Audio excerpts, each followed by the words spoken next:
For today's video guys, tayo po magluto ng ating simpleng luto lang po yan siya. Mga lutong Bisaya po yan guys.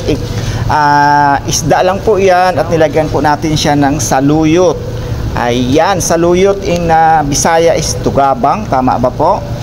Ayan, nilagyan ko lang po siya guys ng sibuyas, kamatis, and then saluyot. At nilagyan po natin siya ng mushroom. Ayan. Simpleng luto lang siya na wala po siyang halo kundi puro lang talaga mga gulay at nilagyan ko lang po siya ng mushroom. Ayan, at nilagyan lang po natin siya ng asin at nilagyan din natin siya ng panglasa natin para magiging masarap po siya.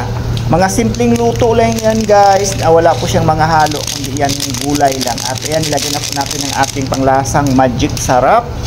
Napakayami itong sabaw nito guys. Maliliit na isda lang siya. At nilagyan lang natin siya ng saluyot. Ayan. At ang sarap-sarap ng sabaw. Napakatamis. At yan lang guys ang ma-share natin sa araw na ito. Maraming salamat po sa inyong lahat sa suporta na ibinigay niyo po sa akin. Lalo na po dun sa mga hindi po nag-i-skip ng aking mga isda. Maraming salamat po sa inyo. Luto na po at samahan niyo po akong kumain. Salamat po. God bless you all.